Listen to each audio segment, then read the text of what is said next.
ನಿತ್ಯವೂ ವಾಹನಗಳ ಸಂಚಾರದಿಂದ ತುಂಬಿ ತುಳುಕ್ತಾ ಇದ್ದ ರಸ್ತೆ ಇದೀಗ ವಾಹನಗಳ ಓಡಾಟವಿಲ್ಲದೆ ಬಿಕೋ ಎಂತಾ ಇದೆ. ಈ ರಸ್ತೆಯಲ್ಲಿರುವ ವ್ಯಾಪಾರ ಮಳಿಗೆಗಳಲ್ಲೂ ಗ್ರಾಹಕರಿಲ್ಲದೆ ಮಾಲೀಕರು ಕಣ್ಣೀರು ಹಾಕ್ತಾ ಇದ್ದಾರೆ. ಹೌದು, ಅದು ಬೈಂದೂರು ಭಾಗದಿಂದ ಕುಂದಾಪುರ ನಗರಕ್ಕೆ ಆಗಮಿಸಲು ಮುಖ್ಯ ರಸ್ತೆಯಾಗಿತ್ತು. ಆಂಬ್ಯುಲೆನ್ಸ್ ಸೇರಿದಂತೆ ಲಘು ವಾಹನಗಳು ತೆರಳಲು ಅನುಕೂಲವಾಗಿದ್ದ ರಸ್ತೆ ಮುಚ್ಚಿ ಇದೀಗ 2 ವಾರ ಕಳೆದಿದ್ದು ವಾಹನ ಸವಾರರು ಅನುಭವಿಸ್ತಾ ಇರುವ ಕಷ್ಟ ಅಷ್ಟಿಷ್ಟಲ್ಲ. ಈ ಕುರಿತಾದ ಒಂದು ಕಂಪ್ಲೀಟ್ ಸ್ಟೋರಿ ಇಲ್ಲಿದೆ ನೋಡಿ. ಬೈಂದೂರು, ಕೊಲ್ಲೂರು, ಗಂಗೊಳ್ಳಿ ಮುಂತಾದ ಕಡೆಯಿಂದ ಕುಂದಾಪುರ ನಗರವನ್ನ ಪ್ರವೇಶಿಸುವ ಪ್ರಮುಖ ರಸ್ತೆಯಾಗಿರುವ ಚಿಕ್ಕನ್ಸಾಲ್ ರಸ್ತೆಯನ್ನ ಪ್ರವೇಶಿಸುವ ಸಂಗಮ್ ಜಂಕ್ಷನ್ ಬಳಿಯಲ್ಲಿ ಅಪಘಾತ ತಡೆಯುವ ಕಾರಣ ಕೊಟ್ಟು ಗಜಗಾತ್ರದ ಕಾಂಕ್ರೀಟ್ ಬ್ಲಾಕ್ಗಳಿಂದ ಮಾಡಿರುವ ತಡೆಯನ್ನ ಇಂದು ತೆಗಿತಾರೆ, ನಾಳೆ ತೆಗಿತಾರೆ ಎಂದು ಕಳೆದ ಕೆಲವು ದಿನಗಳಿಂದ ಕಾಯ್ತಾ ಇರುವ ಸಾರ್ವಜನಿಕರ ಹಾಗೂ ಸ್ಥಳೀಯರ ಸಹನೆಯ ಕಟ್ಟೆಯೊಡೆಯುವ ಎಲ್ಲ ಲಕ್ಷಣಗಳು ಕಾಣಿಸ್ತಾ ಇದೆ. ರಾಷ್ಟ್ರೀಯ ಹೆದ್ದಾರಿ 66ರನ್ನ ಚತುಷ್ಪಥವನ್ನಾಗಿಸುವ ಕಾಮಗಾರಿ ಆರಂಭವಾದ ದಿನದಿಂದಲೂ ಒಂದಲ್ಲ ಒಂದು ರೀತಿಯಿಂದ ತಾಪತ್ರಯಗಳನ್ನು ಅನುಭವಿಸುತ್ತಾ ಇರುವ ಹೆದ್ದಾರಿಯ ಪ್ರಯಾಣಿಕರಿಗೆ ಕಳೆದ ಕೆಲವು ದಿನಗಳ ಹಿಂದೆ ಹೆದ್ದಾರಿ ಇಲಾಖೆಯ ಅಧಿಕಾರಿಗಳು ಹಾಗೂ ಗುತ್ತಿಗೆದಾರ ಕಂಪನಿಗಳು ತೆಗೆದುಕೊಂಡ ಒಂದು ಅವೈಜ್ಞಾನಿಕ ನಿರ್ಧಾರ ಇದೀಗ ಆಕ್ರೋಶದ ಕಿಡಿಯನ್ನ ಹೆಚ್ಚಿಸ್ತಾ ಇದೆ.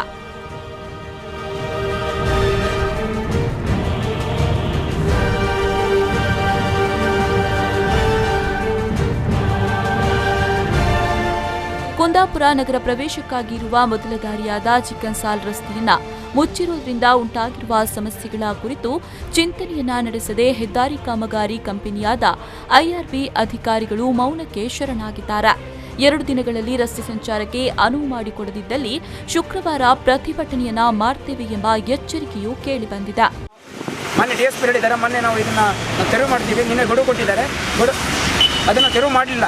ಅಧಿಕಾರಿಗಳ ಹತ್ರ ಆಗುತ್ತೋ ಇಲ್ಲ ಗೊತ್ತಿಲ್ಲ. ನಾವು ಸಾರ್ವಜನಿಕ ವಲಯ ಮಟ್ಟದಲ್ಲಿ ನಾವೀಗ 3 ದಿನದೊಳಗೆ ಎಚ್ಚರಿಕೆ ಗಂಟೆ ಕೊಡ್ತೀವಿ. ಖಂಡಿತವಾಗಿ ಇದೇ ಶುಕ್ರವಾರದಂದು ಶಾಲಾ ವಿದ್ಯಾರ್ಥಿಗಳು ಹಾಗೂ ಈ ಭಾಗದ ಎಲ್ಲ ಸಂಘ ಸಂಸ್ಥೆಗಳ ನೇತೃತ್ವದಲ್ಲಿ ಈ ರಸ್ತೆಯಲ್ಲಿ ನಾವು ಪ್ರತಿಭಟನೆ ಮಾಡಲಿಕ್ಕಿದ್ದೇವೆ.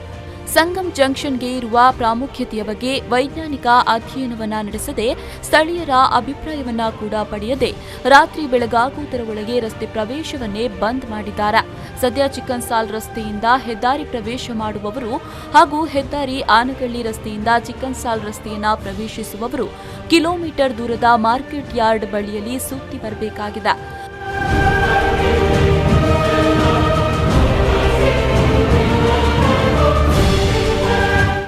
ಕುಂದಾಪುರ ನಗರ ನಿವಾಸಿಗಳಿಗಾಗಿ ಇರುವ ಸಾರ್ವಜನಿಕ ಹಿಂದೂ ರುದ್ರಭೂಮಿ ಇರೋದು ಇದೇ ಚಿಕ್ಕನ್ಸಾಲ್ ರಸ್ತೆಯ ತುದಿಯಲ್ಲಿ. ಪೇಟೆಯಲ್ಲಿ ಯಾರಾದರೂ ಮೃತಪಟ್ಟಲ್ಲಿ ಮೃತದೇಹವನ್ನ ಚಟ್ಟದ ಮೂಲಕ ಹೆಗಲಿನಲ್ಲಿ ಹೊತ್ತುಕೊಂಡು ಬರುವ ಪದ್ಧತಿಗಳಿವೆ.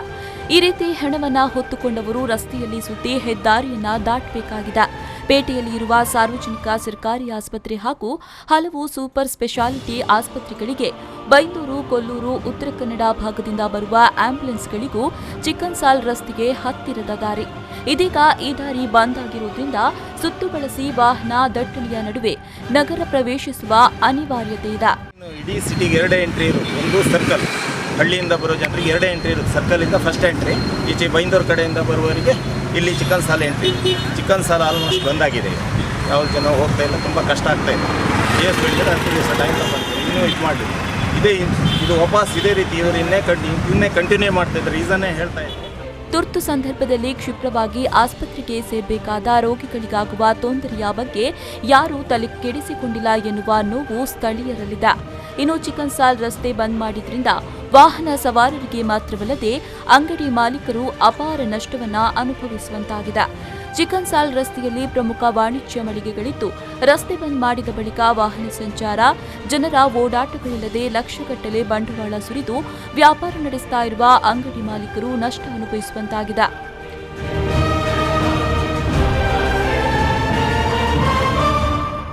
ಒಟ್ಟಿನಲ್ಲಿ ಸ್ಥಳೀಯ ಯುವಕರು ಹಾಗೂ ಸಮಾಜ ಸೇವಾ ಸಂಘಟನೆಯ ಪ್ರಮುಖರು ಈಗಾಗಲೇ ಡಿವೈಎಸ್ಪಿ ಅವರನ್ನ ಭೇಟಿಯಾಗಿ ಜನರಿಗಾಗ್ತಾ ಇರುವ ಸಮಸ್ಯೆಯ ಬಗ್ಗೆ ಬೆಳಕು ಚೆಲ್ತಾ ಇದ್ದಾರೆ.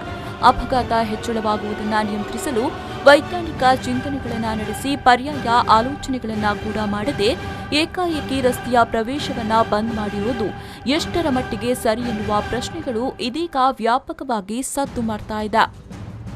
ಶ್ರೀಕಾಂತ್ ಹೆಮ್ಮಾಡಿ, ವಿ4 ನ್ಯೂಸ್ 24/7 ಕುಂದಾಪುರ.